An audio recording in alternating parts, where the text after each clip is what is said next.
आइए क्वेश्चन को शुरू करते हैं। क्लास 10th का टॉपिक है क्वाड्रेटिक का। ये आपको बहुत इजी टॉपिक है, मतलब इसमें आपको 2-3 कंडीशन होता है जो कि आपको पता होना चाहिए, ठीक है ना। आइए क्वेश्चन को शुरू करते हैं। एक और बात बता रहा है, जानते हो आजकल जो मतलब लड़की पढ़ रही है वो बहुत बड़ा, मतलब उन लोग का बहुत अच्छा अपॉर्चुनिटी मिला है कि आज पढ़ रही है। पहले चल जाइए, क्या बोलते हैं, कुछ दिन पहले का बात है, उधर लड़की लोग को पढ़ने दिया जाता था, इतना ताना मारा जाता था घर से, अगल बगल से। तब वो आजकल लड़की लोग पढ़ नहीं रही है, ठीक है ना। हाँ, पढ़ रही है लड़की लोग, ऐसा नहीं है कि नहीं पढ़ रही है, पढ़ रही है, लेकिन जितना मतलब पढ़ नहीं रही है उतना ज़्यादा मतलब इधर उधर कर रही है, ठीक है ना। लेकिन लड़की लोग का बहुत मतलब अच्छा बात है, उनके माता पिता पढ़ने के लिए बाहर भेज रहे हैं। पहले का अब देखिए हिस्ट्री उठा के, पहले पढ़ने नहीं दिया जाता था, समझ लीजिए, पहले पढ़ने नहीं दिया जाता है। आज तो कहना ही नहीं है, इसलिए लड़की लोग लड़का लोग के तो कहना ही नहीं है, लेकिन लड़की लोग पढ़िए, ठीक है ना, यही हम बोलेंगे। क्या क्या चल पढ़ नहीं रहा है, लोग पढ़ता नहीं है। अगर पढ़ता ना, गवर्नमेंट तो चाहती है कि आप पास हो जाइए। ले लीजिए ये वाला, क्या बोलते हैं ऐसे, क्या गेस पेपर, गेस पेपर, और इसको छाप दीजिए यहाँ पे, छाप के पास कर जाइए। जिससे मेरा लिटरेसी रेट है, जो लिटरेसी रेट होता है वो मेरा ऊपर ऊपर की ओर जाए। रिजल्ट कितना देगा? 99%। बच्चा से पूछ दिया जाए 10th क्लास के बच्चा से a+b के होल स्क्वायर क्या होता है, तो सोचने लगेगा। क्या करने लगेगा?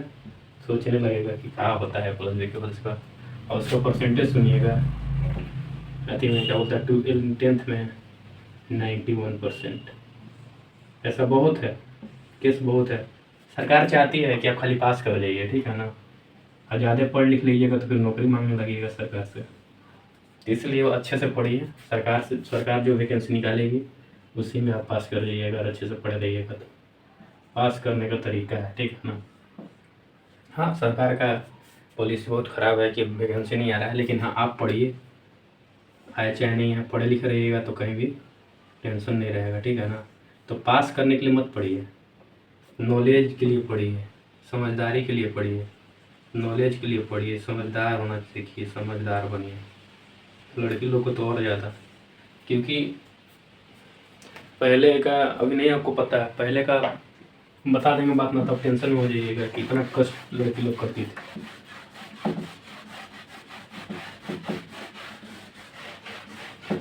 बाहर लोग निकलने नहीं देता था लड़की लोग। आइए क्वेश्चन पे आते हैं डायरेक्ट, ठीक है। इक्वाड्रेटिक का क्वेश्चन है, इसको क्वेश्चन है, देखिए बोला है for what is the value of the C if the system of the C का वैल्यू निकालना है। सी का देखिए cx + 3y + 3 - c = 0। ये देखिए, ये जो वैल्यू है ये पूरा a1 है, ये जो वैल्यू है ये पूरा b1 है, ये जो वैल्यू है पूरा c1 है। और ये देखिए इसका 12x + cy - c = 0। एग्जाम में ऐसा ही क्वेश्चन आएगा, ठीक है ना, टेंशन नहीं लेना है। ये a2 है, ये b2 है, ये b2 है, ये c2 है। सबसे बड़ा क्या है ना कि गार्जियन लोग, पेरेंट्स लोग ध्यान नहीं दे रहे हैं बच्चा पे, उन लोग के पास टाइम ही नहीं है। 10 बजे उठेंगे, अरे सॉरी 8 बजे उठेंगे, नहा धोएंगे, नाश्ता करेंगे और चल जाएंगे ड्यूटी। फिर रात को आएंगे, फ़ोन देखेंगे, सो जाएंगे, फ़ोन देखेंगे, सो जाएंगे। बच्चा के ऊपर कोई ध्यान नहीं है। तो बच्चे के ऊपर ध्यान नहीं दीजिएगा तो बच्चा चल जा रहे हैं उधर मोबाइल में। आजकल किसी से संपर्क करना इतना आसान हो गया है, किसी से संपर्क करना इतना, आज क्राइम क्यों बढ़ गया? क्योंकि किसी से संपर्क करना बहुत आसान हो गया है। आप मान लीजिए कि किसी से हमको बात करना है तो ये मोबाइल जो है ना तुरंत बात करा देगा, क्योंकि ऐसा ये फ़ोन जो है ना ये तुरंत बात करा देगा आपको, क्योंकि ये हम लोग का बात को सुनता है, पढ़ता है, जो भी है इसमें। आप देखिए किसी के बारे में सोचिए, उसका आपका अति आ जाएगा, आईडी आ जाएगा। इतना टेक्नोलॉजी हाई हो गया है, हम लोग का दिमाग को, मेमोरी को कमज़ोर करते जा रहा है, ठीक है ना, इतना हाई हो गया है। तो बाबू पढ़ लिख लो, इस समय कुछ नहीं रखा हुआ है, एक समय आएगा, इसे अभी पापा से जाकर पूछना तुम अपने, अगर मान लो कि सरकारी नौकरी में नहीं होंगे, सरकारी नौकरी में होंगे तब भी पूछना कितना कष्ट होता है जब एक आदमी के पास नौकरी नहीं हो, ठीक है ना। इसलिए सब चीज़ करो कि नहीं कर रहा है, लेकिन सबसे ज़्यादा पढ़ाई करो, लेकिन मेन पढ़ाई ही है। खाली इधर लाफा शूटिंग करने से कुछ नहीं होगा। चलिए क्वेश्चन पे, इसका इन्फिनाइट का क्या होता है? इन्फिनाइट का होता है आपका, इन्फिनाइट का होता है आपका A1 A2 बराबर B1 B2 बराबर C1 C2।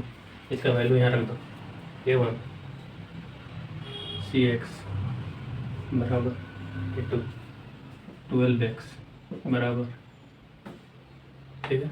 अब C1 B1 रखो, B1 कितना है 3Y, ये वाला आपको याद होना चाहिए, ठीक है ना, ये वाला कंडीशन। चलो ये रखो B2 CY बराबर C1 क्या है 3 - C, और ये B1 कितना है C। देखिए किन्हीं दो लोग को उठाइए और सोल्व कर दीजिए, ठीक है। किन्हीं दो लोग को उठाइए और सोल्व कर दीजिए, ठीक है ना।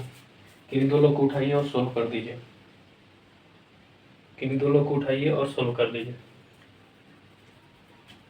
अरे इसका वैल्यू, अच्छा इसका वैल्यू खाली लिखना है, ये अति नहीं लिखना है, ठीक है ना। इसका वैल्यू केवल लिखना है, इसका वैल्यू कितना है, ठीक है। कोफिशिएंट लिखना है सबका, तो ठीक है लिखिए। तो अब इसके लिए सोल्व, ठीक है ना, इसको सोल्व कीजिए, ये दोनों को उठा लीजिए, ठीक है, आसान पड़ेगा, ठीक है। तो क्या हो जाएगा C बराबर 12 बराबर 3 बराबर 6, ठीक है, समझिएगा। तो कितना हो जाएगा C² बराबर 36। तो C का वैल्यू कितना हो जाएगा, माइनस प्लस कितना हो जाएगा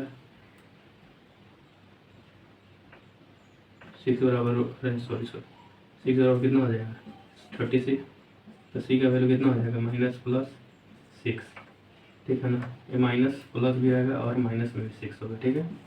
ये आंसर नहीं आया है, इसको आंसर लाने के लिए आपको सर्टिफाइड कराना होगा, पर अति रखना होगा, वैल्यू पुट करना होगा, किससे सर्टिफाइड कर रहा है ये इक्वेशन किससे सर्टिफाइड कर रहा है। ये जो पूरा वैल्यू दिया हुआ है ये कौन रखने पर पूरी तरह से सर्टिफाइड कर जा रहा है। आइए पहले रखते हैं प्लस C बराबर प्लस 6 रखना है, ठीक है, 6 रखना है। देखिएगा वैल्यू सर्टिफाइड कर रहा है कि नहीं। C की जगह पे 6 रखिए, 12 बराबर यहाँ रखिए 3,